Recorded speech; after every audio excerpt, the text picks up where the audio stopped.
Why are you holding my hand? Where's your other hand? Between two pillows. Those aren't pillows. So, ladies and gentlemen, I just want to wish my fellow Americans a happy Thanksgiving because, in case you don't know, the last Friday in November is when the Americans go crazy for turkey. Gobble, gobble. And all sorts of good things. And I've seen some of the posts out there, people enjoy themselves, and I'm also getting callbacks to planes, trains, and automobiles. What an absolute classic. And you can shut the fuck up as well. See that Bears game last week? Yeah, hell of a game. But of course, we're not here just to celebrate Thanksgiving and the lovely based ladies behind me. Of course, I'm talking about the gorgeous femme fatales and females of the Mass Effect series. A series so hot it gave me a mass erect. She put that ass in Mass Effect. And of course, we've got a new game coming out probably 3 years from now. And I hope BioWare doesn't go down the same trajectory that Todd Howard did with Starfield, giving us forced pronouns and listening to insufferable female bosses yammering in your ears. Dead or alive, you are coming with me. Why don't you get the fuck out of here? In the quiet words of the Virgin Mary, come again. I'm not about to lay down on my back and let someone cover me. I thank you very much.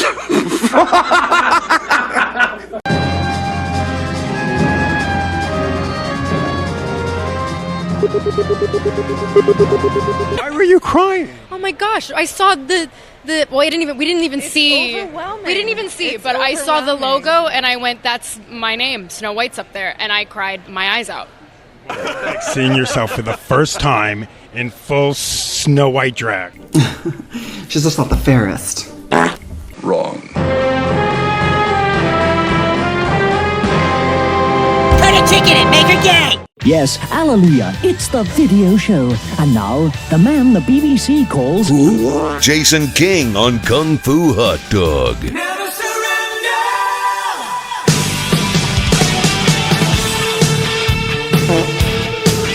And keeping on a bit of a European theme, because in case you didn't hear the Netherlands news recently, well, I guess the UK has no backbone when it comes to certain issues regarding immigration.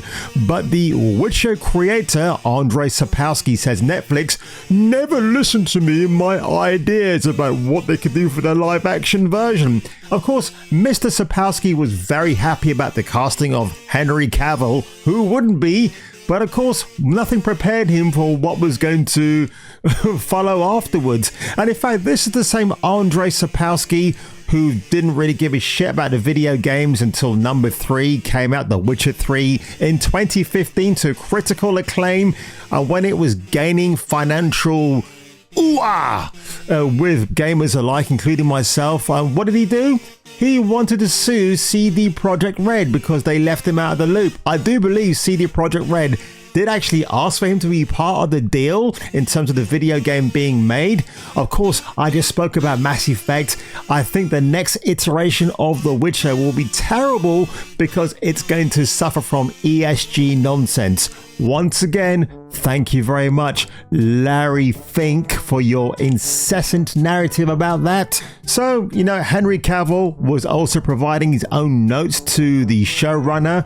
And of course, what did she do? Ignore Henry, because what does he know about The Witcher? A self-confessed geek and a lover of the books by Mr. Sapkowski. But you live and you learn, and now we're getting Liam Hemsworth apparently for 2 back-to-back seasons, 4 and 5, but no one's going to care by that point. And another thing that really surprised me today, Noomi Rapace, one of my favorite actresses ever from Sweden, and she says that she would rather play roles written for men than likable women because F likable. Now, she's actually got a good point here, because when you think about iconic characters like Sarah Connor, and Ripley, I'm just going to highlight those two. I mean, the reason why we like them is because of the actions they have to go through to become those formidable strong women at the end of their turmoils. Because if you think about it, you know, what did Ripley have to go through in the first Alien film? Poor Sarah Connor was a 1984 waitress, not knowing what fate laid ahead for her. And you know, over a course of time, we do get to like them. You just can't create a likable male or female character from the offset and hope that you continue to like them until the end of their journey. And I guess, I mean, there are some exceptions with male characters like Spider-Man. You kind of know what he's meant to be like from the offshoots, which is why for the most part, all the actors who have been cast in that role have been really, really tremendous. And I liked what Miss Rapace said here. Like, Hollywood is crazy for gender swapping roles, especially in the superhero and action genres. Paul Feig's Ghostbusters Answered the Call is the most notorious example of how that didn't go over well, because look at this cast of insufferable ladies right here. I mean, Kate McKinnon has to be the biggest joke out of all of them because, well, I say biggest joke, I mean, we have obviously Leslie Jones on the far right, and if she was in the middle of this picture, I think she would have squeezed out her other co-stars. But of course, more fat jokes coming up in this episode, folks, because I can say it and get away with it. Start by wiping that fucking dumbass smile off your rosy fucking cheeks. But she has a point, Miss Rapace. I mean, you don't want likable. Likable is an organic thing that happens over a course of time. So it's kind of glad. I'm kind of glad she's come out with this this whole debate about why she picks roles that has a strong female essence or strong essence of a male characteristic trait. I mean, the first iteration of Ripley in Alien 1979, as directed by Ridley Scott, was actually written for a bloke until they kind of swapped it around and gave it to Sigourney Weaver. And as we know, the rest was history after that.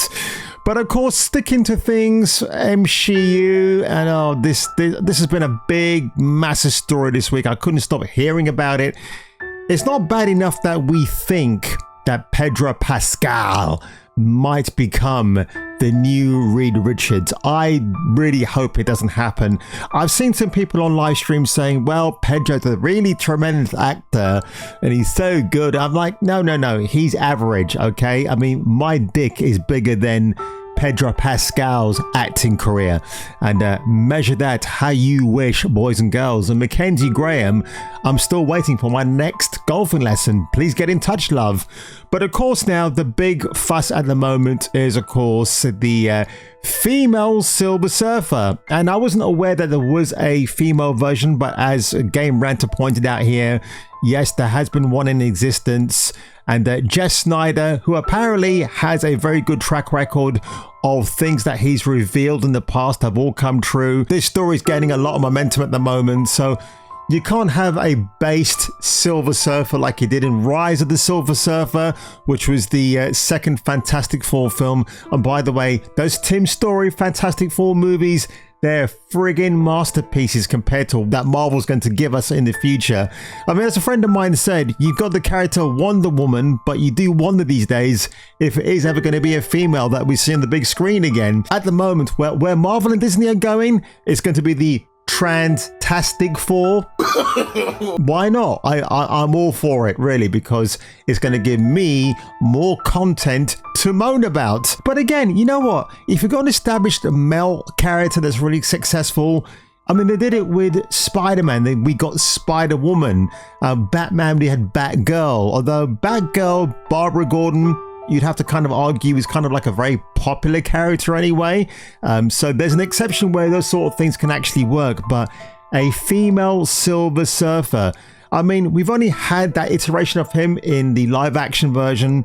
And our audience is going to be really invested or hyped up for a new version of Silver Surfer?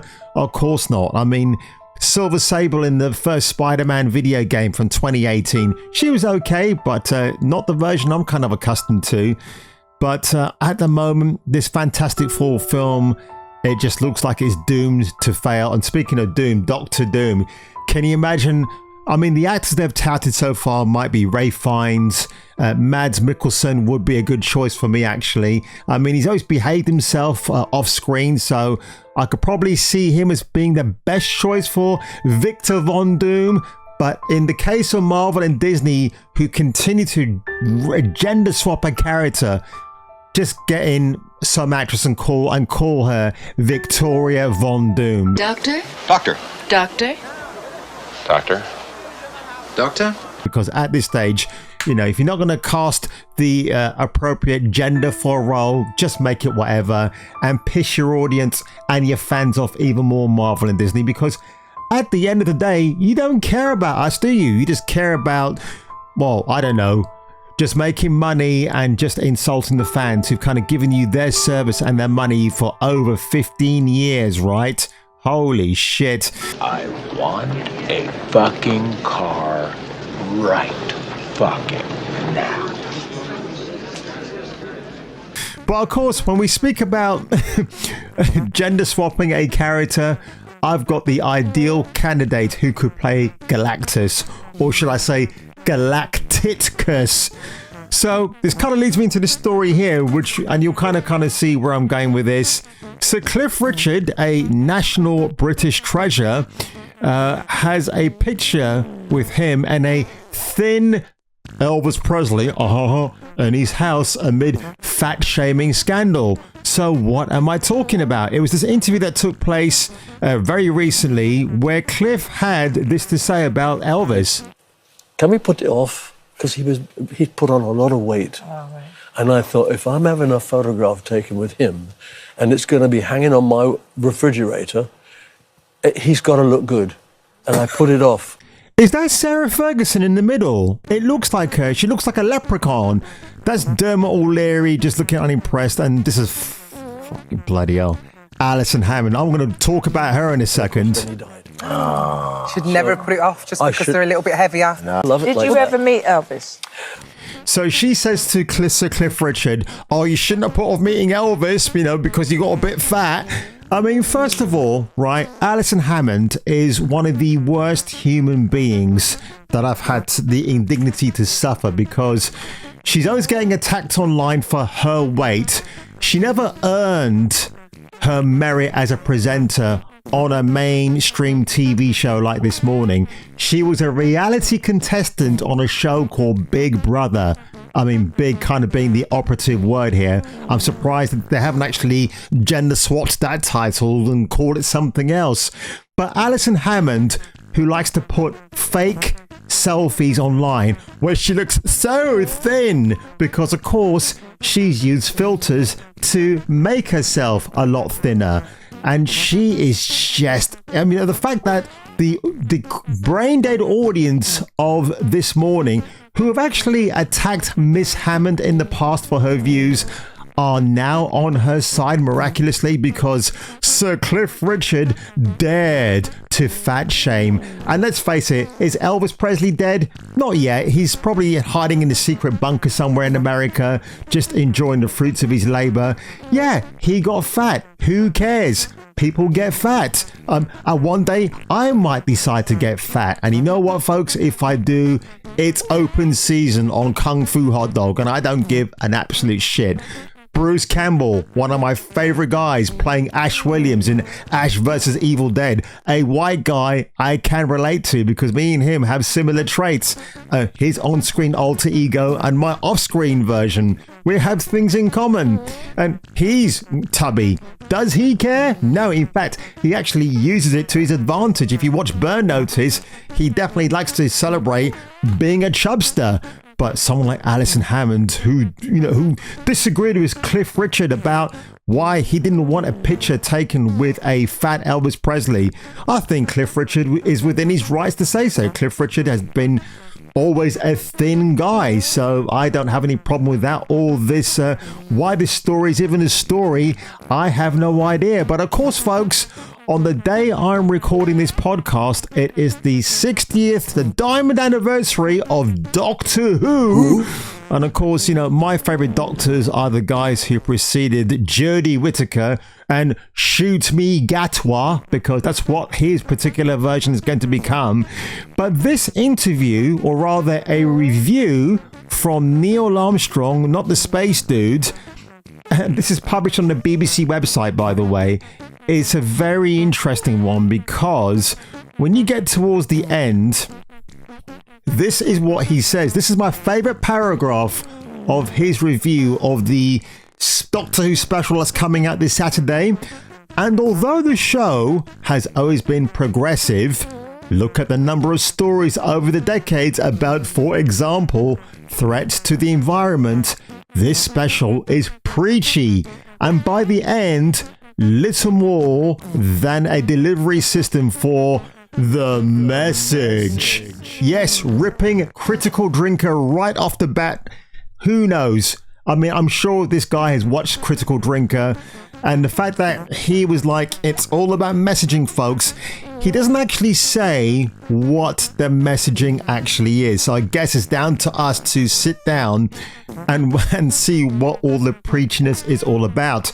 But this is Russell T Davies for you folks. He's back from the dead, and he's just giving us diatribe that nobody wants, because I guess somebody pulled RTD aside and said to him, look, mate, you better start catering to the masses out there, the massive a-holes out there, the fans who've been loyal to Doctor Who over the years.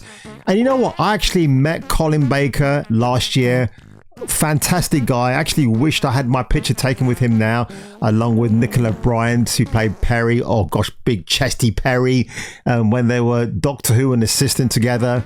And even he was saying to me that, oh, he loved the shows that he made.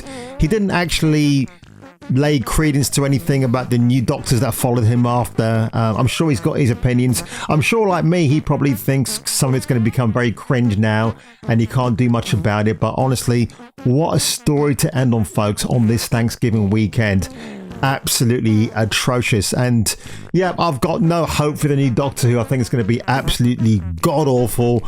But you know what's not god-awful, folks? Yours truly bringing this latest podcast to you, because I love you fans. You're so awesome. And I've had a bit of a rough week, folks. I won't lie to you. It's been a really up and down for me. There are some decisions that I'm going to have to make soon that will affect my future going forward regarding this channel. And no, I'm not closing this channel down or anything else. It's actually, I think we should call it a leap of faith. And if I decide to take it, you will know about it sooner rather than later. And trust me, folks, that's not even clickbait or guiling you into a false sense of expectation. So stick around and you'll know what I mean. And speaking of sticking around, I want to thank the new subscribers who've been popping up in my comment section below and saying nice things about me, and in return giving you carte blanche as well. So on that one, folks, if you were me and if I were you, you better come back for the next video. Thank you very much. Yeah, I see your rental agreement. I threw it away. Oh, boy. Oh, boy, what? You're fucked.